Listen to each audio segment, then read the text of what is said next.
Aquí comienzan Conversaciones que Inspiran, con la conducción de Claudio Abruj. Un espacio para reflexionar juntos, sabiendo que tenemos la responsabilidad de construir un mundo mejor.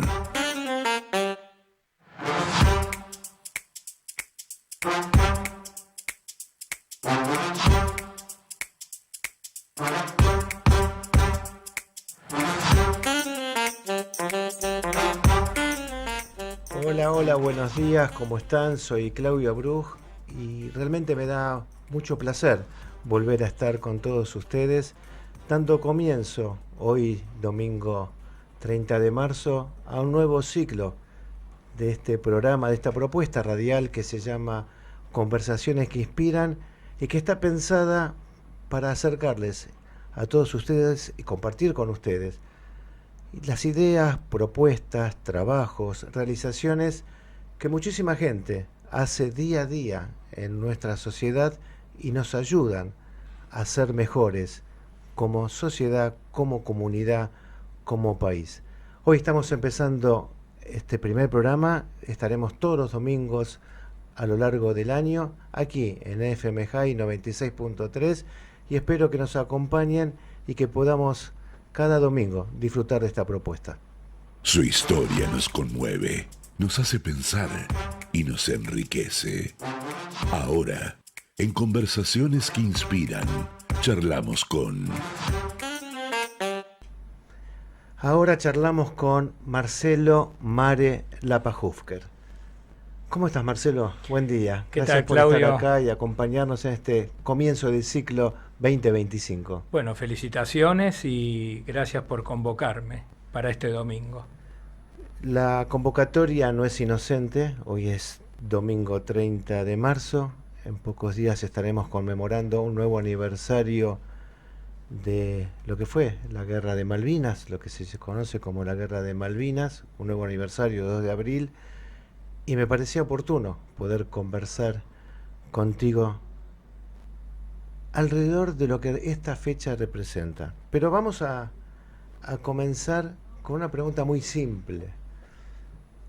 ¿Sos hijo, naturalmente? ¿Sos padre? ¿Sos un profesional? ¿Sos amiguero? ¿Sos veterano de Malvinas? De todas esas o alguna otra, ¿cómo es la manera que a vos te gusta que te presenten? La verdad nunca me pude sacar de encima algunos títulos, pero preparando charlas y todo y viendo qué slides voy a representar en una pantalla para hablar con chicos de secundario, primario, jardín de infantes, empresas, termino mi presentación diciendo qué soy y al final pongo ser humano. Eso es, para mí, ser humano. ¿Y qué te pasa cuando vos te planteás frente a los chicos, o los jóvenes, o los adultos, y decís esa definición, soy ser humano? ¿Qué es lo que recibís como respuesta? Y es como causa un poquito de curiosidad, por supuesto, porque es muy abarcativo, ¿no? La frase ser humano, el ser como verbo y el humano de ser una persona que a los 18 años fue enviada a una guerra y recién estaba entrando al servicio militar obligatorio. Yo era conscripto de la clase nueva, la clase 63, y justamente en estas últimas semanas que, digamos, de alto impacto que tiene el 2 de abril para toda la Argentina, me puse a pensar que tengo un orgullo tan fuerte cada vez que, no solamente cuando viene la semana del 2 de abril, sino que yo no dejo de acordarme de algo, de alguna cuestión puntual, sea la que sea, cada día me acuerdo de algo. Yo tengo una frase también nueva que acuñé con una licenciada en letras, amiga mía, que dice, la inventé hace poco y dice: vivo acá y pienso allá. Todos los días vuelvo, todos los días, no hay un solo, van 15.700 días más o menos, y todos los días vuelvo no para castigarme, porque no me castigo nunca con eso, sino que vuelvo con mi cabeza a la guerra, a las islas, me busco, me encuentro y me traigo. Me quedé pensando, y ahora voy a retomar esto último que dijiste, pero me quedé pensando con la definición de ser humano, y me vino a la mente un libro maravilloso que escribió ese escritor famoso y brillante que fue Korenblit, que se llama Etiquetas a los hombres. Entonces vos decís, no quiero que me llamen veterano, o sí, no quiero que me llamen mare, o sí, yo quiero que me definan como ser humano. ¿Pesa ser veterano en la sociedad argentina? ¿Es una etiqueta? Y no sé cómo definir etiqueta, pero es difícil ser veterano en Argentina de una guerra. ¿Fue o es? Es. Para mí, mira, justamente estaba, claro, en temporada alta, ¿no? Estamos en temporada alta de Malvinas, no hay ninguna duda. Yo creo que lo que vino más cercano a traerle a la sociedad argentina el tema de los veteranos fue la canción del Mundial de Qatar y los pibes de Malvinas que jamás olvidaré, ¿no? Y justo con esa canción volvimos a ponernos en una vidriera que en muchos lugares y durante muchos años nosotros estuvimos prácticamente vedados. No, nos pasó eso. Vos sabés que... Mi punto de vista, Claudio, ¿no? Pero es interesante lo que planteas, y esto es para pensarlo con todos, con la audiencia, sobre el tema Malvinas, que obviamente llega esta fecha y todo el mundo nos ponemos en sintonía. Pero escuchaba el otro día a Sacheri, que en estos días Eduardo Sacheri, presentó un libro, está presentando su libro, que la temática está situada no en la guerra, sino en torno a qué pasaba en la sociedad. Demasiado lejos Demasiado lejos, que se plantea en torno a qué pasaba en la sociedad durante la guerra de Malvinas. Pero en uno de los reportajes él dice que le llamó la atención y le sigue llamando la atención qué poca producción artística, intelectual, de novelas hay sobre Malvinas. Sí están los libros testimoniales de los veteranos, de los sobrevivientes, libros técnicos de los militares, pero películas, por ejemplo, él dice, hubo 2, Iluminados por el fuego y Los chicos de la guerra. Los chicos de la guerra, sí. No hubo obra de teatro. Y vos estás trayendo que una creación novelesca, folclórica, popular, sí, que es una canción, una hinchada, los vuelve a traer. Lo trajo al frente. Al sí, frente. Exacto.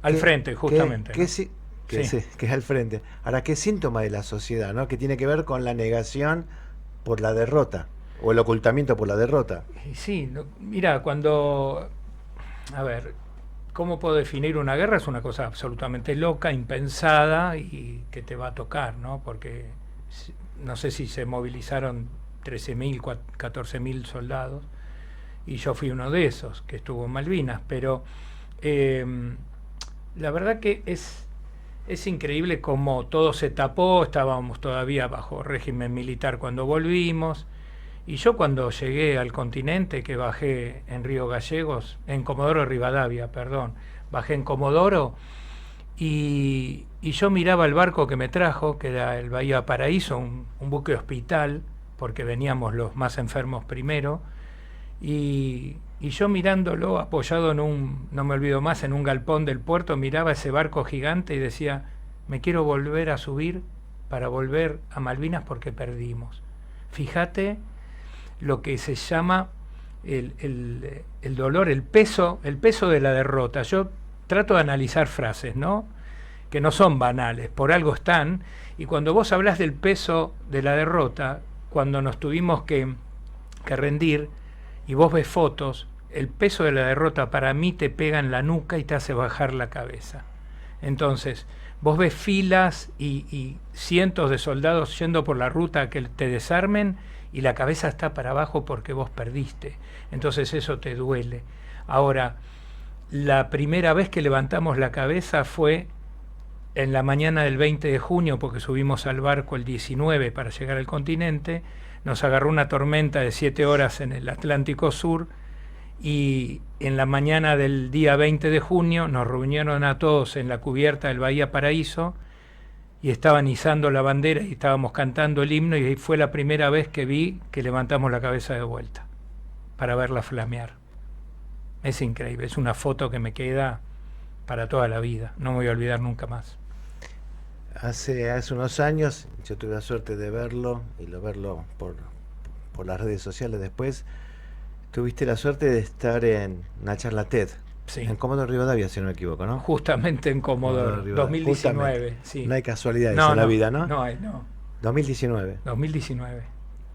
Y que fue el año que justamente hicimos el plan humanitario Malvinas. Exactamente, que arrancó en el 18, si no me acuerdo Exactamente. mal. Y el título de tu ponencia, de tu taller era Todos tenemos ¿De cicatrices. qué color son tus cicatrices? ¿De qué color son tus cicatrices? ¿Cuáles son tus cicatrices? Y tengo un montón. Tengo un montón, pero como te dije al principio, las tengo, pero las llevo orgulloso. Yo sé que, a ver, qué sé yo, cosas que, no sé, vengo en el subte o estoy en cualquier lado y yo, cuando hay mucha gente, las miro, ¿viste? Y digo, ¿esta persona sabrá que yo estuve en las Malvinas? ¿Sabrá que viví en un pozo bajo cero, empapado y sin el equipo adecuado? ¿Sabrán que estábamos rezando a lo que sea para que nos llegue una carta que era un tesoro, algo que te transmitía calor y amor, que venía de tu casa, de tus amigos? Yo recién había salido del secundario. Pero seguro que no debes saber, como vos, nosotros tampoco sabemos de la vida del otro. Exactamente. Y creo que el gran desafío es, y este programa de radio trata de ser eso, de cómo nos comunicamos, cómo empezamos a aprender el uno del otro, ¿no? Exacto. Es el gran desafío para ser bueno como sociedad. Entonces te preguntás, ¿y? Y yo digo, sí, cicatrices tengo, sí, tengo un montón.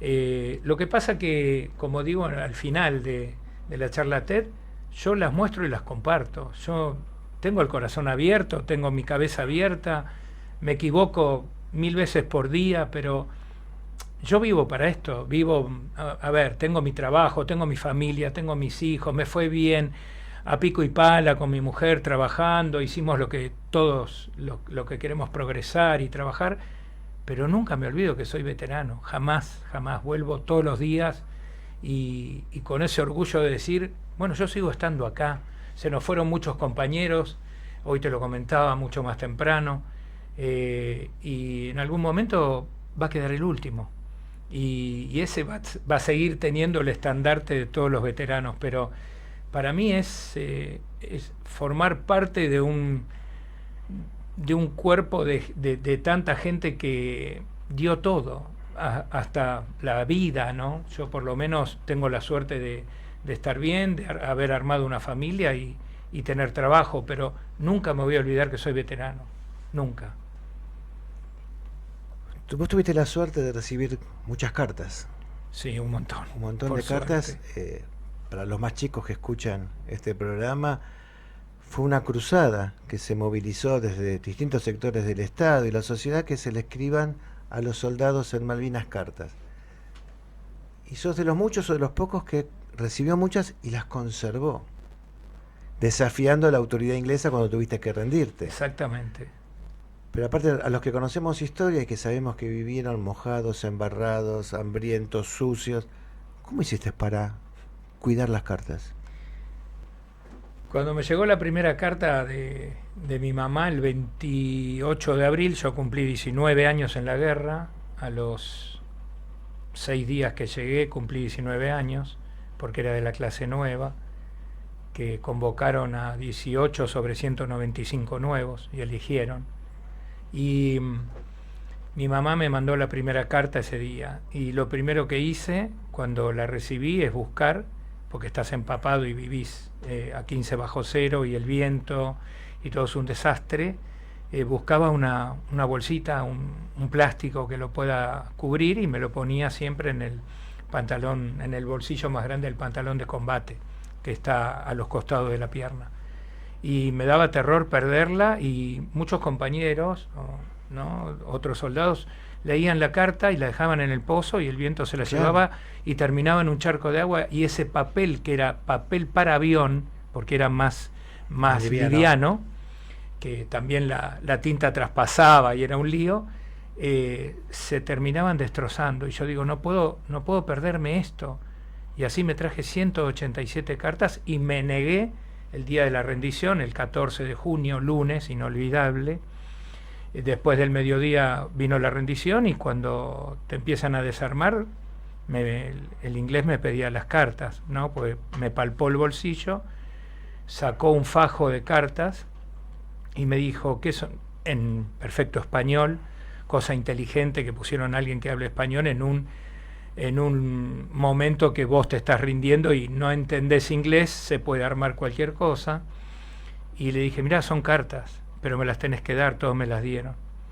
Le dije, no te las puedo dar porque esto es lo único que me estás dejando, ya me sacaste todo, entonces no te puedo dar estas cartas de mi familia, de mis amigos, porque ya me sacaste todo, no me acuerdo casi ni cómo me llamo, y en algunas de esas, de mi familia, de mis amigos, mis conocidos, está mi nombre, así que te pido si me las puedes dejar. No dijo nada y no me las dio, me las volvió a guardar en el bolsillo del pantalón de combate. Eso fue un gesto y me las pude traer. Fue más que un gesto. Sí. Vos le dijiste que esas cartas eran tu documento de identidad y Exacto. él te devolvió. Me devolvió la identidad. Te reconoció la identidad. Exactamente. Te pido una anécdota. Una anécdota de tu vida. Algunos recuerdan su infancia, otros un hecho trascendente en su vida. Un día soleado o aquella tarde de verano. Ahora, en Conversaciones que Inspiran, la anécdota más inspiradora. Te pido que me cuentes tu anécdota o una de las tantas que tenés. Son un montón, pero creo que esta fue la última en Malvinas. Ya prisioneros, el campo de prisioneros que me tocó era el viejo aeropuerto de Puerto Argentino, que era nada, era un campo embarrado, empapado, inundado por la lluvia y por el agua-nieve y la nieve. Y mi compañía, la compañía de Comunicaciones 10, paramos ahí. Nunca vi un inglés. Dicen, ¿cómo estaban prisioneros? No, ¿para qué? ¿Dónde nos vamos a escapar? No teníamos nada, teníamos un poco de comida que habían abierto ese 14 de junio, después del mediodía, los galpones del puerto donde estaba escondida la comida. Cada uno pasó con una desesperación por comer y te llevabas lo que podías.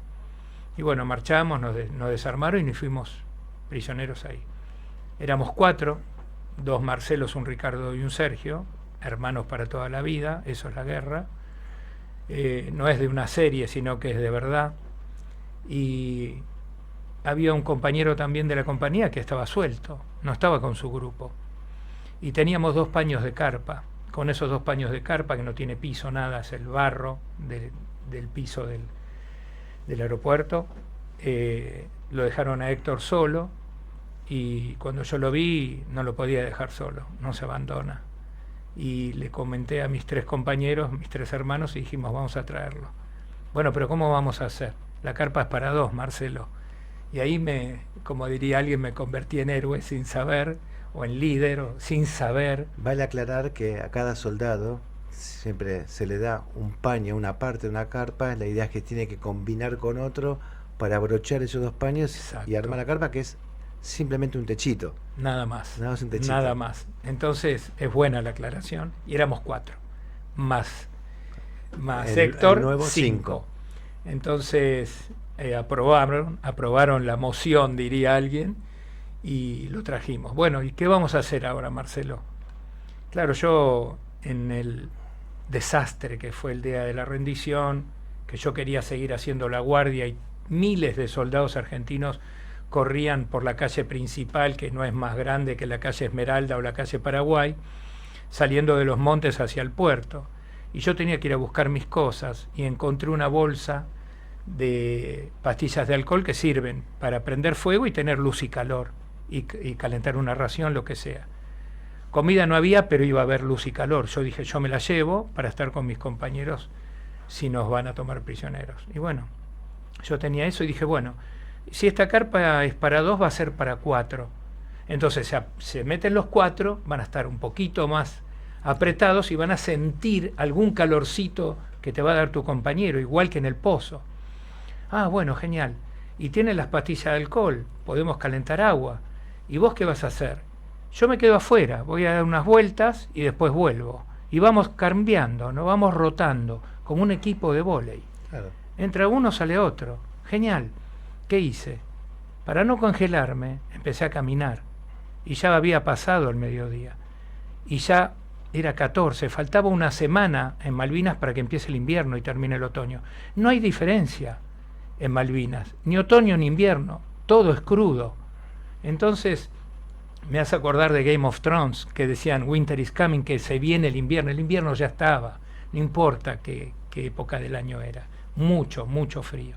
Entonces empecé a caminar, y me perdí, y se vino la noche, y empecé a correr para cualquier lado, yo no sabía, no veía nada, y veo una luz, desesperado vuelvo corriendo, con el barro pasándome las rodillas casi, y no podía seguir,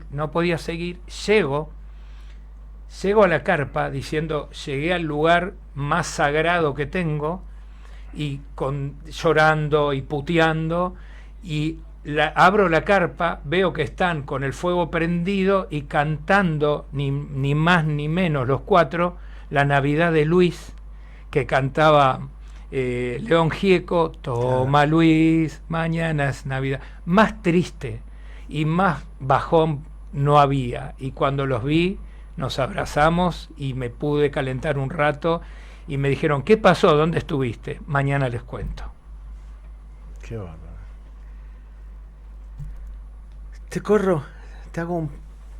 Te invito a un pequeño ping-pong de preguntas y respuestas rápidas, breves. Sí, porque si no, no nos vamos más, olvídate. Lo bueno, si breve, 2 veces bueno. Ahora en Conversaciones que Inspiran, el ping-pong de preguntas y respuestas. Marcelo, te propongo esto, que escuchaste recién, un ping-pong, breve, Okay. preguntan. Okay. ¿Qué es el barrio para vos? ¿O El qué fue? El barrio. Vos naciste en Avellaneda. En Avellaneda, en Villa Modelo, Villa Chenagucía. El barrio era todo, porque la casa era humilde, era una casa que era de mi abuelo, que compartíamos con más gente. Y nada, en la esquina de mi casa, cruzando, estaba un potrero. Estaba el Club Villa Modelo con 4 o 5 canchas de 11. Me la pasaba ahí todo el tiempo, pero no jugaba al fútbol. ¿Qué significó ser judío en Malvinas?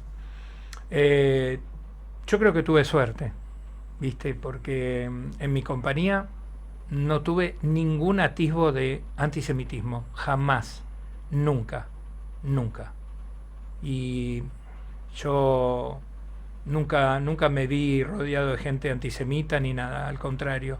Mi mamá me había dado el día que me fui un llavero con la tefilata de justamente, ¿no? Bíblica, la frase que dice y que el enemigo no lo aceche. Es increíble, justo eso, pudo ser cualquier tefilá y era esa.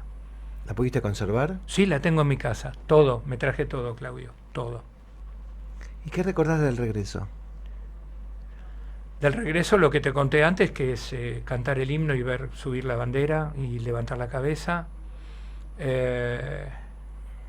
Montones de cosas. La verdad que el regreso a mi casa fue increíble, tortuoso, difícil, y lo que sí es una anécdota para mí también, como siempre para toda la vida, el día que se fueron todos, cuando yo llegué a mi casa hicieron una fiesta, yo no hablaba ni comía, solamente escuchaba y estaba aturdido.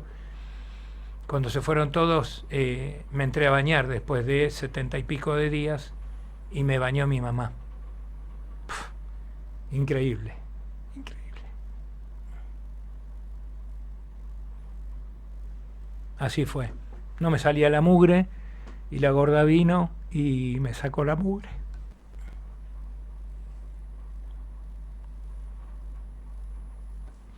Después me fui a dormir y mis viejos me habían sorprendido y teníamos un piso de Flexiplast y yo tenía un colchón que tenía 5 centímetros más o menos, casi en el elástico dormía. Cuando llegué habían puesto una alfombra peluda y un colchón nuevo. y yo dormí los primeros 10 días tirado en la alfombra. No podía dormir en un colchón, era demasiado cómodo. Eso me acuerdo perfecto. ¿Sos de Avellaneda, de Racing o de Independiente? El rojo, como Sacheri. Y como vos, y como vos, claro. Sí, no soy tan futbolero. ¿Y qué tiene que ver Independiente con tu vida? ¿O qué tuvo que ver Independiente con tu vida? Independiente tiene que ver porque la primera vez fui con mi abuelo, con mi 6 de Felipe, Fischl, que era un genio. Fui caminando, crucé por el Pato, que se cruzaba por un terraplén, y no, íbamos al segundo tiempo que Después no se pagaba. Después de los 7 puentes. Sí, que no se pagaba en el segundo tiempo, y se comía el turrón japonés, es el turrón no me acuerdo qué, que se... Rosa, blanca y celeste. Sí, claro, brillante, que iban con un martillito y lo rompían, y los pibes no entienden nada. y te daban la yapa. Y te rompías los dientes. Tuve una beca en 7º grado de la Escuela 28 de Avellaneda por buen alumno, que no me lo merecía, pero me lo dieron. Y después el club hizo en la sede de atrás, en la cancha de básquet, atrás de la sede, un acto para los veteranos, y tengo las fotos. Eso me acuerdo, pero no, futbolero no entiendo nada. Nada. ¿Y de golf entendés? De golf y de básquet, jugué al básquet muchos años. No, golf, medio, no. Estoy aprendiendo. Salimos del pasado, te traigo rápido al presente. Sí. ¿En qué etapa te encuentras? ¿Con qué proyectos estás? Pero no me lo digas, espera que hacemos una pausa y volvemos. Seguimos con Marcelo Lapajufker, aquí en Conversaciones que Inspiran.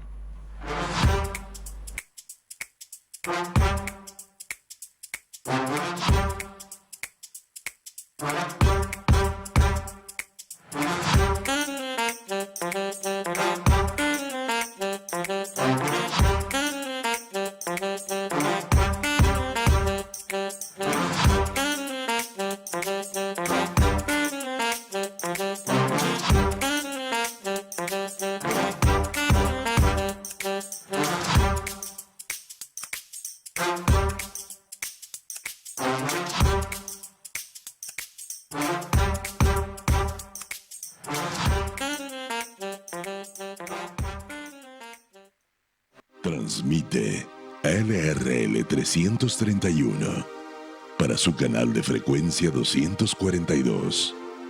Radio High 96.3, la radio judía de Latinoamérica. Sin agua estancada, prevenís el dengue. Vacía, limpia y cepilla los recipientes que acumulen agua para eliminar larvas y huevos del mosquito que lo transmite. Encontrá más recomendaciones en buenosaires.gov.ar/dengue. Buenos Aires Ciudad. Vamos por más. Transmite LRL 331 para su canal de frecuencia 242. Radio High 96.3, la radio judía de Latinoamérica. Estás escuchando Conversaciones que Inspiran, con la conducción de Claudio Bruch, por FM High 96.3.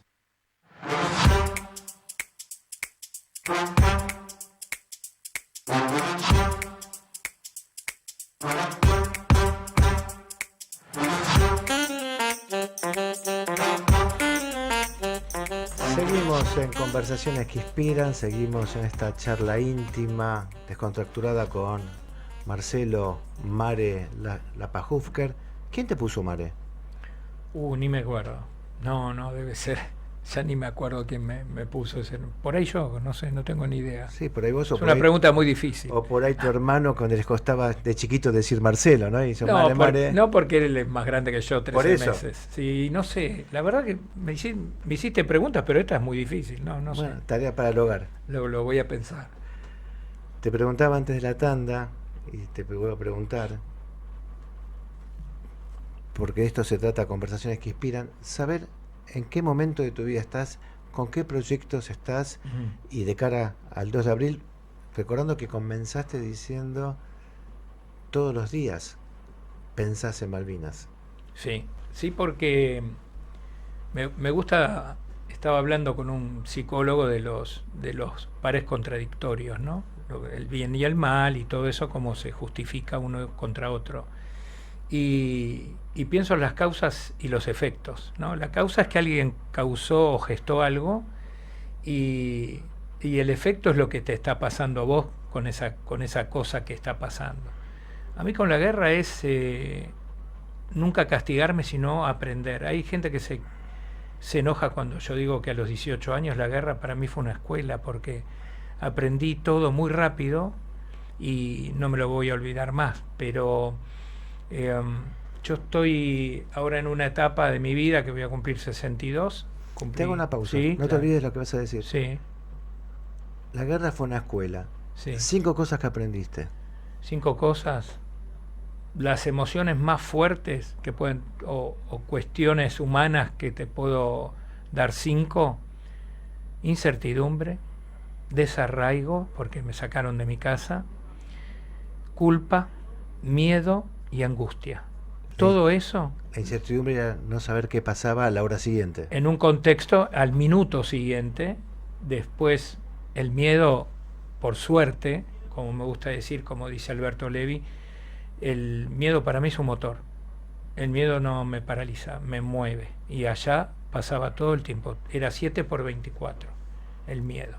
Y es bueno, porque te despierta y te dice, bueno, esto no, corrámonos de acá. Hasta adivinábamos dónde iban a Pero pegar tiene los que ver bombazos. también, y acá no es un elogio porque sí, pero es un reconocimiento. El miedo te mueve a algunos, a muchos otros los paraliza y paraliza. anula. En tu caso habla de una fortaleza interna muy grande. Ujú. A mí me gusta... ¿Lo pensaste así? Sí, porque a mí digamos, nos hicimos ahí en el pozo los 4 amigos del miedo, porque siempre estábamos atentos y para nosotros era movernos, ¿no? No nos podemos quedar quietos. Temerario es el que va al frente y no mide nada, pero el valiente es el que hace a pesar del miedo, ¿no? Pero consciente, ¿me entendés? Entonces incertidumbre, desarraigo, culpa, miedo, culpa. La culpa es tremenda, porque vos tenés 2 cosas, ¿no? El sobreviviente tiene dos etapas. Una de euforia, que cuando sabe que se salvó, los uruguayos en los Andes, cuando los vinieron a buscar, la euforia que tenían fue tremenda. ¿Y qué querés hacer si vos sos un sobreviviente de una guerra? Te comés la vida a pedazos, rápido, porque sobreviviste. Y ellos literalmente lo hicieron. Y el par contradictorio es la culpa. ¿Por qué? Porque yo volví, pero otro murió para que yo vuelva. Y Es la culpa del sobreviviente en la Shoah también. exactamente, en la culpa Shoah del es lo mismo. sobreviviente de Cromañón también. Si lees a Víctor Frankl, te va a decir que no son las condiciones, sino las decisiones quienes determinan quiénes somos. Nosotros somos eso, ¿no? Nuestras decisiones, no lo que nos pasó. Yo digo siempre, tengo como un latiguillo con eso, que yo no soy lo que me pasó, que sino yo soy lo que hago con lo que me pasó. ¿Qué hago con la guerra? Porque si yo me quedo quieto y no hago nada, me va a llevar puesto. Recién desde septiembre del año pasado empecé terapia, casi 43 años después. No importa cuándo empecé, pero estoy en ese camino. Entonces me voy dando cuenta, o sea, ¿te acuerdas de la película Darse Cuenta? Con Claro, Grandinetti, China Zorrilla. Luciana Brando. Bueno, una película tremenda. Entonces cuando le digo a mi terapeuta, mira Carlos, me doy cuenta de esto, darse cuenta es increíble, me dice, esto es psicología de la escuela del Gestalt. ¿Qué quiere decir? Que vos te estás dando cuenta de lo que te pasa. Entonces ahí puedes decidir, porque vos ya fijaste el tema que tenés que abordar. Es buenísimo. Entonces, volvamos. Incertidumbre, miedo, culpa, desarraigo y Angustia. ¿Qué es la angustia para mí? La angustia es exceso de futuro, porque todavía no pasó. Me estoy angustiando antes de que pase un hecho.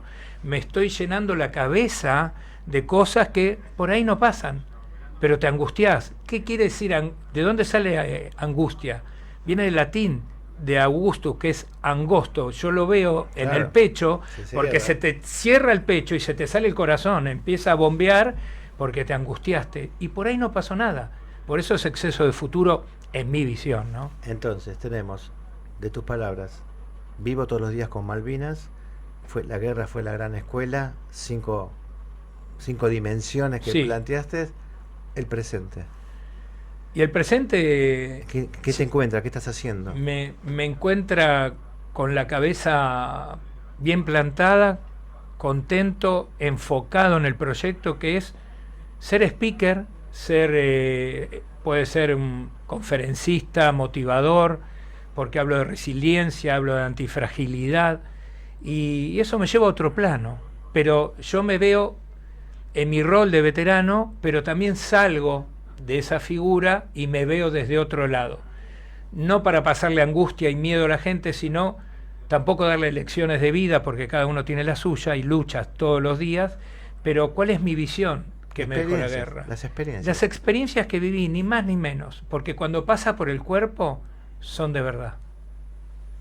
Vos te preguntabas antes, me contabas que cuando estás en el subte, por ejemplo, cuando ves un montón de gente, decís, ¿aquel sabe de mi historia? Sabemos que no sabe. Exacto.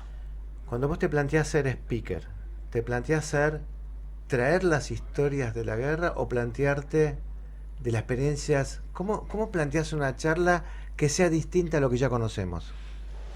Mirá, yo creo que la manera más simple es hablar de las emociones universales, ¿no? Que algunas tocamos antes entre las 5, y confrontar de buena manera con nosotros 18/19 años en ese contexto que es mucho más difícil que este, porque el que va a la guerra puede volver o no, es A o B, no hay nada en el medio, ¿me entendés? Entonces, cuando vos sos prisionero, porque si yo le pregunto a la gente si es prisionera de algo, seguramente algo la aprisiona.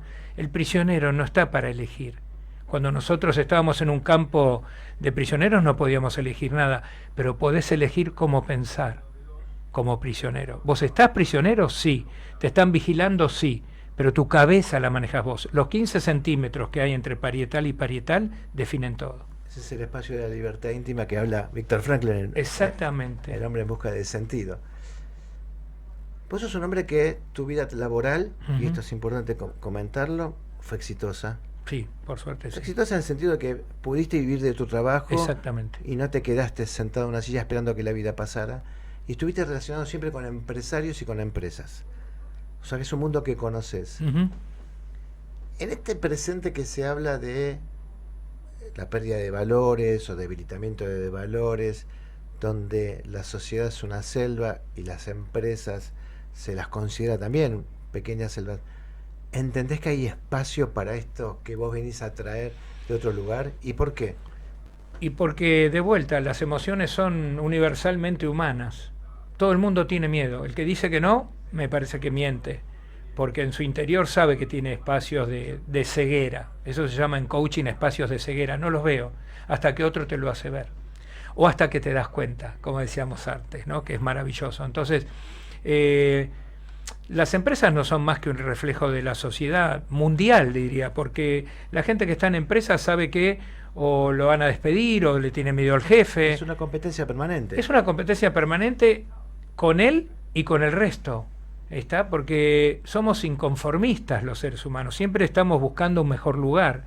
Y por ahí es tan simple como meditar un poco o verse para adentro. Generalmente no miramos para adentro, no miramos desde nosotros hacia afuera y juzgamos a los otros. Juzgar es terrible, porque el que está en el subte, que yo no lo conozco, y digo, este sabrá lo que yo pasé, y él dice, seguramente este señor que me está mirando fijo no sabe lo que me pasa a mí. Y si scrolleás en Instagram, se habla mucho de eso. Ahora la resiliencia se desgastó de tanto que se habló, ¿no? Pero para mí es maravillosa cuando te das cuenta que sos un resiliente. Pero la antifragilidad viene a tirar un poquito más de power. Enorme libro. Exactamente, de Nassim, sí, de Nassim Taleb. Entonces, lo que él viene a traer es, ¿qué es la resiliencia? Acá, para mí, fácil, caer y rebotar hacia adelante, ¿no? O para un pensador francés, dijo que era la metáfora de los futuros posibles. ¿Qué quiere decir? Que si no hay resiliencia, no hay futuro posible. Ahí te das cuenta. Ahora, Nassim Taleb, con la antifragilidad, dice, yo puedo tener resiliencia, pero la antifragilidad es, yo caigo, pero salgo sabiendo más. más potente, estoy mejor armado, no es que solo reboto hacia adelante, ya estoy listo para salir y hacer lo que necesite. Se está hablando mucho de eso. Acepto que caí y salgo, ya soy otro. Y ya estoy empoderado, es por ese lado, ¿no? Como dice generalmente Alejandro Melamed también, que es un pensador increíble, la verdad que me encanta. ¿Tenés títulos de tus conferencias o las vas a ir armando, las estás armando? O sea, si yo te tengo que contratar, Marcelo, vení, danos una charla.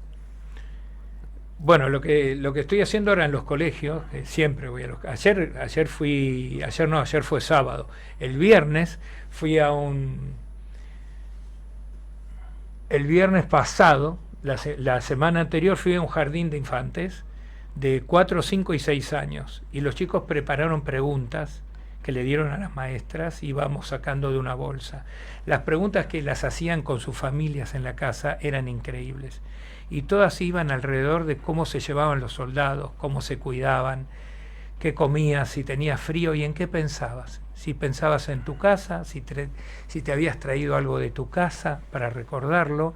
Y justamente yo tenía ese llavero fabuloso que mi mamá me dio corriendo atrás del camión cuando salimos de la compañía desde Palermo. Increíble.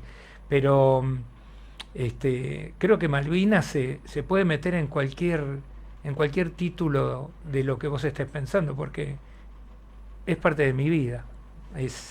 Para mí, en mi universo, yo tengo mucha mezcla entre mi familia, Malvinas, mis viejos, bueno, mi hermano, o sea, mi familia chica, mi mamá ya falleció, y siempre tuvo mi libro en su mesita de luz, una cosa de loco.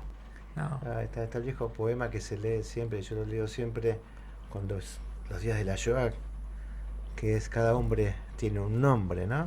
Un nombre que sus padres le dieron, que la vida dio, que sus amigos le dieron, y obviamente Malvinas te dio un nombre y es indivisible contigo. Hacemos una pequeña tanda y volvemos. Claro. El día más feliz de su vida. Ahora, en Conversaciones que Inspiran.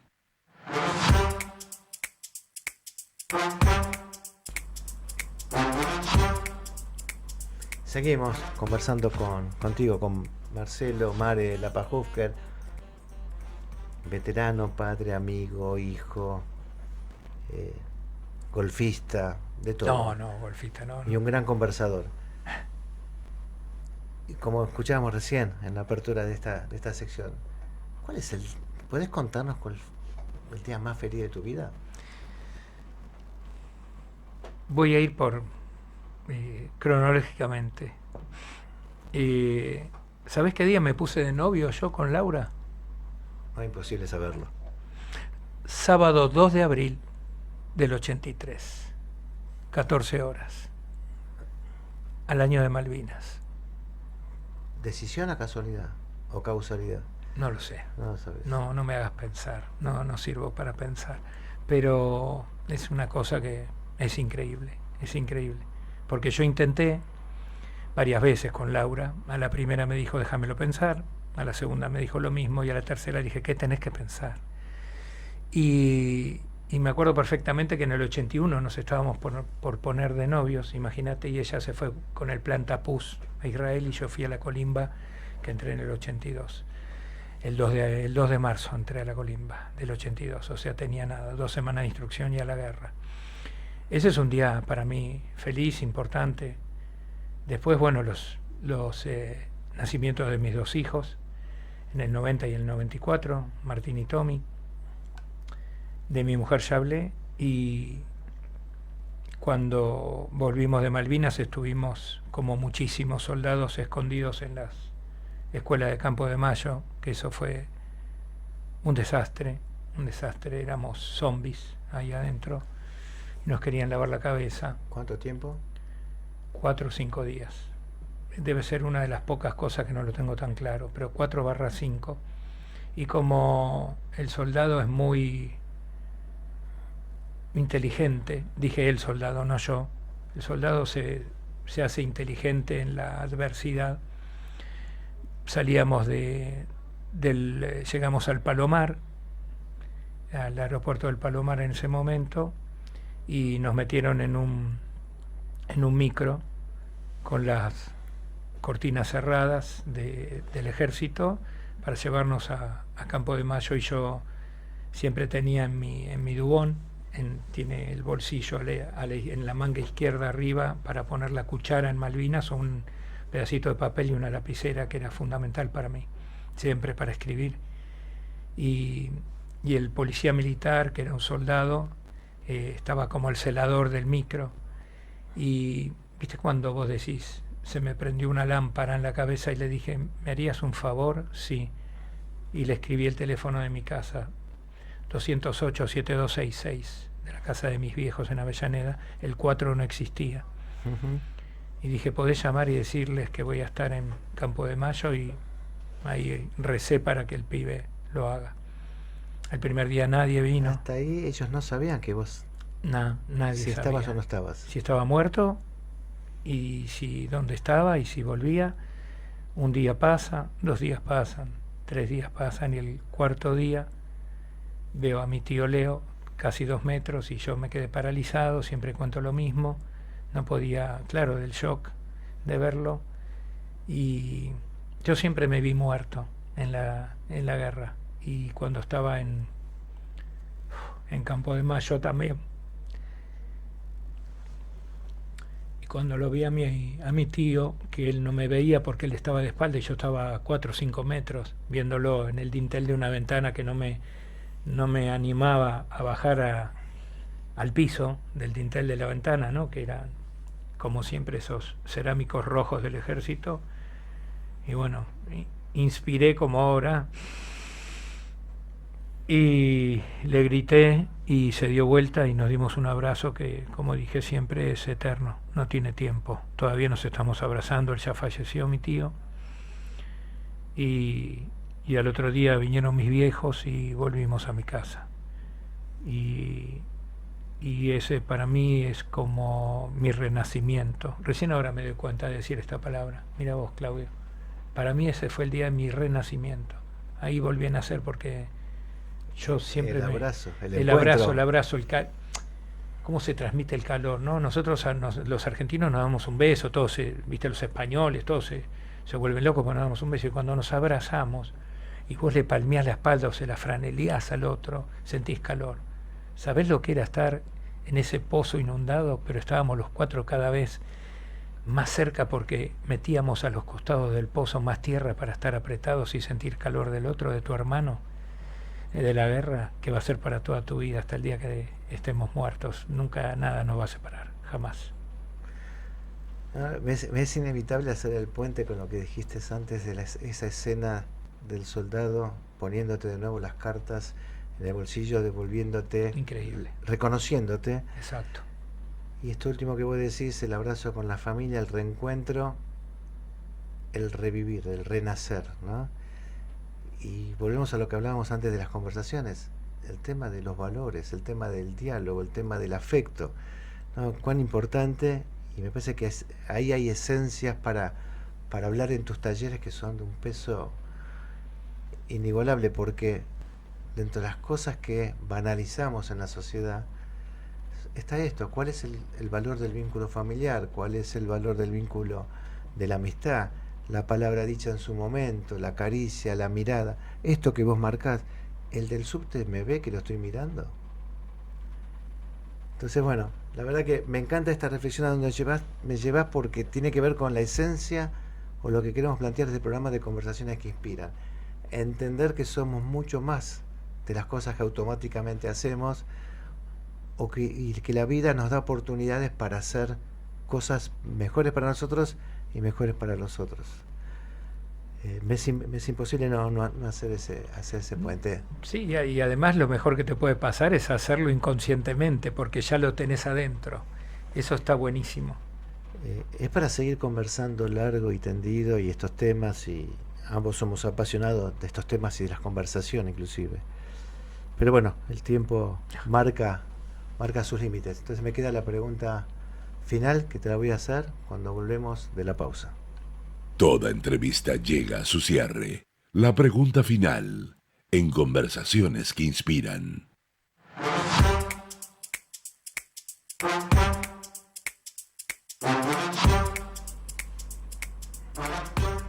La pregunta final tiene que ver también con la pregunta del principio. 2 de abril, ¿y ahora qué? 2 de abril y Marcelo Lapajufker, ¿qué? El 2 de abril para mí es fundamental, es fundamental. Y todo lo que vino después es toda mi vida, o sea, es el reflejo de mi vida. Yo tengo como muy marcado en mi memoria cada cosa que pasó y hubo momentos de un patriotismo bien entendido y bien arraigado y bien de argentinos y una comunidad y una unión entre todos los de la compañía que tirábamos para el mismo lado. Nosotros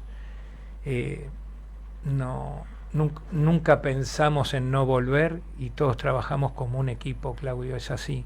Es la trinchera o el pozo, como lo quieras llamar, nos sirvió para armar un equipo invencible.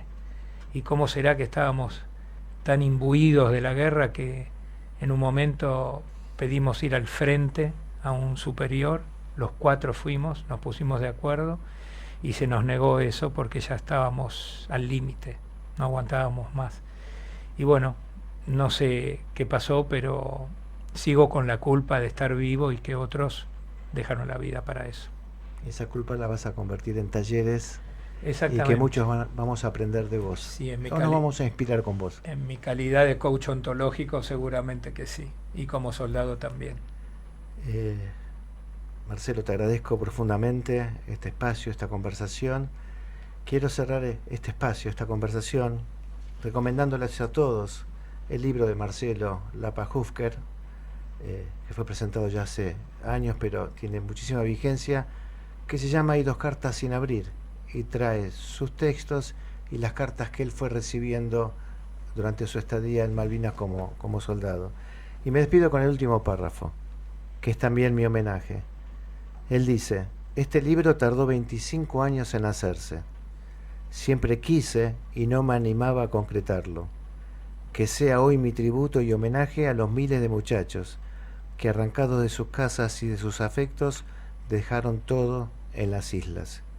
Muchos de ellos aún la vida. Me sumo al homenaje, que esta charla sea en memoria de todos ellos, en homenaje a los que siguen luchando y haciendo el ejercicio de memoria, y para todos nosotros, para que seamos cada día un poquito mejor como sociedad. Gracias, Marcelo. Esto fue Conversaciones que Inspiran. Soy Claudio Abruj. Dios mediante, el domingo próximo a las 10 de la mañana nos volvemos a encontrar aquí en FM High. Que tengan ustedes muy buena semana. Puede más la indiferencia de tu gente que la bala más voraz del enemigo.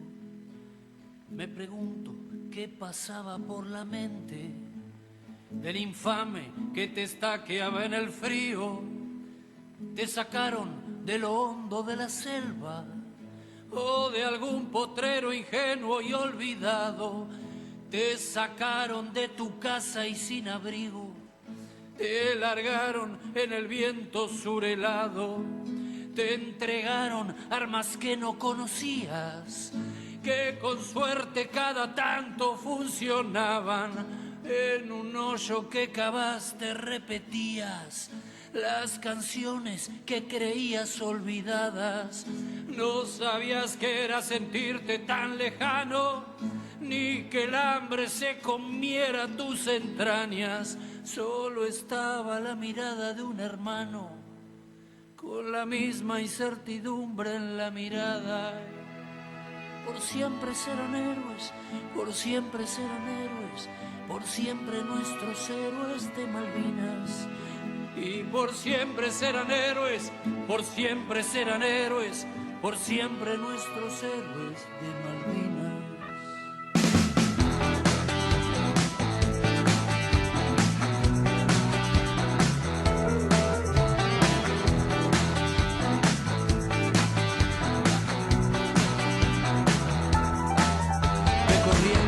Buenos Aires y del Chaco, desde Córdoba, Mendoza, de La Pampa, desde todas las provincias argentinas, los llevaron para hacer una patriada y coraje fue lo que ellos demostraron frente a 1, 2, 3, 4 enemigos. Los ingleses que venían preparados, frío, hambre y a los jefes argentinos, la basura indefinible de esa historia que soñó con perpetuarse en la Rosada debería haber sido inmediatamente por sus pares de la gran plaza de Mayo fusilada. Por siempre serán héroes, por siempre serán héroes, por siempre nuestros héroes de Malvinas. Por siempre serán héroes, por siempre serán héroes, por siempre nuestros héroes de Malvinas.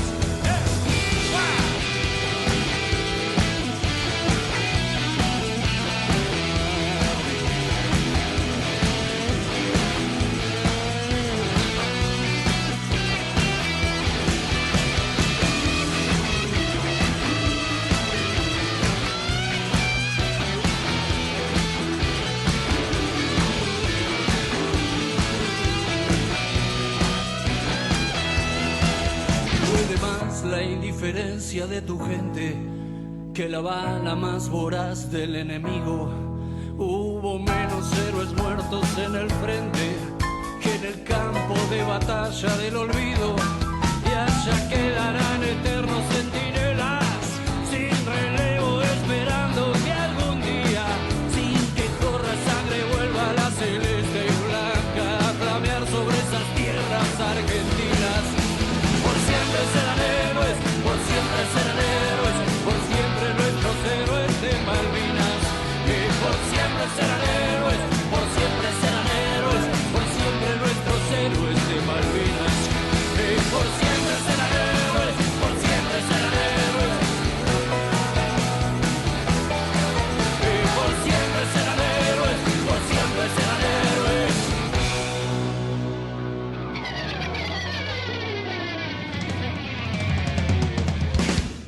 Por siempre nuestros héroes de Malvinas.